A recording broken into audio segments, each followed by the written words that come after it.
Dalam seni pewayangan ada banyak kisah yang disajikan. Para penikmat seni pertunjukan wayang pasti tidak asing dengan kisah-kisah yang diambil dari karya sastra kuno, mulai dari Ramayana sampai Mahabharata.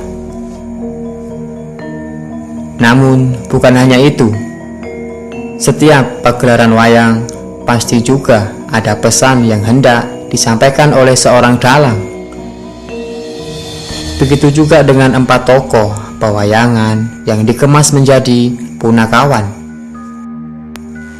Istilah punakawan berasal dari kata pana yang artinya paham, dan kawan yang artinya teman.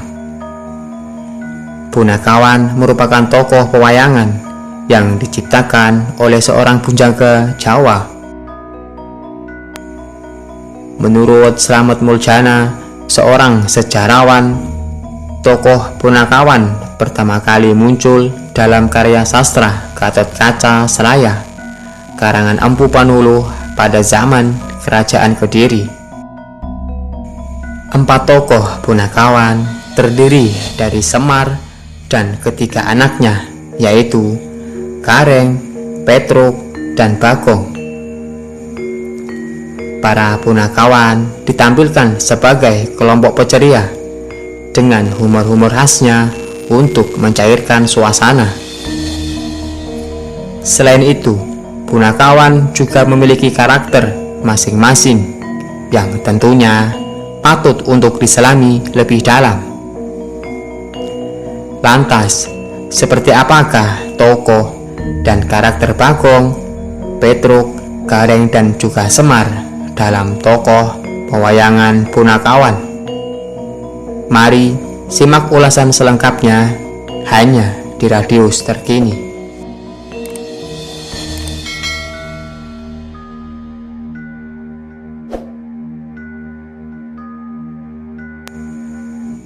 Semar, salah satu tokoh yang selalu ada di punakawan ini, dikisahkan sebagai abdi, tokoh utama cerita Sahadewa dari keluarga Pandawa. Namun bukan hanya sebagai abdi, Semar juga kerap kali memberikan nasihat-nasihat bijaksananya untuk keluarga Pandawa. Semar juga digambarkan sebagai tokoh yang sabar dan bijaksana. Kepala dan pandangan Semar selalu menghadap ke atas, yang menggambarkan kehidupan manusia agar selalu mengingat Sang Kuasa. Kain yang dipakai sebagai baju oleh Semar yakni kain Semar Parangkusumorojo, merupakan perwujudan agar memayu hayuning bawono atau menegakkan keadilan dan kebenaran di bumi. Namun di kalangan spiritual Jawa, sosok Semar ini dianggap sebagai simbol keesaan.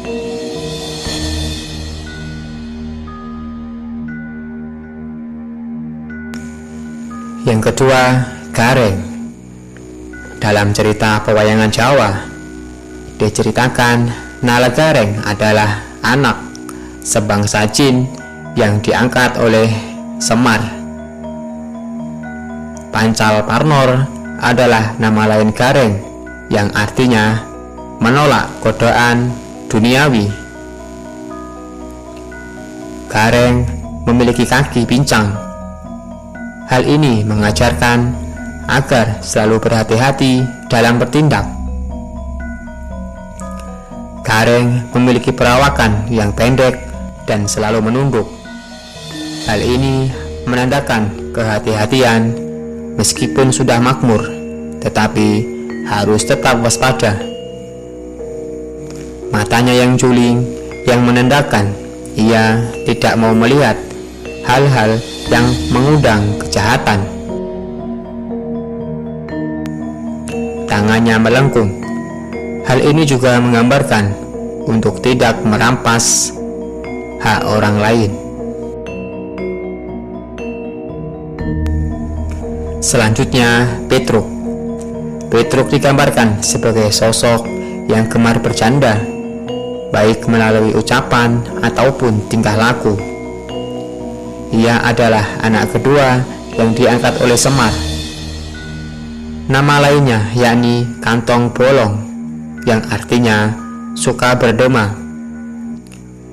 Sebagai punakawan, ia adalah sosok yang bisa mengasuh, merahasiakan masalah, pendengar yang baik, dan selalu membawa manfaat bagi orang lain. Dalam suatu cerita, saat pembangunan Candi Sapta Arga, kerajaan ditinggalkan dalam keadaan kosong. Kemudian jimat Kalimasodo milik Pandawa pun hilang. Jimat itu dicuri oleh Mustaka Weni. Mengetahui hal itu, anak Arjuna bersama Petruk berusaha merebut jimat tersebut. Dan akhirnya jimat itu berhasil direbut oleh anak Arjuna dan dititipkan kepada Petruk. Namun sayangnya Petruk menghilangkan jimat tersebut, dan untungnya jimat itu bisa didapat kembali ditemukan. Kemudian ia meminta maaf kepada Pandawa. Melalui kisah itu, Petruk ingin mengingatkan untuk memperhitungkan setiap tata kelakuan dan tidak mudah percaya kepada siapapun.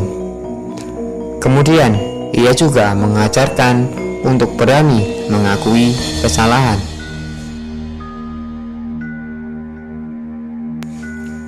Selanjutnya ada Bagong.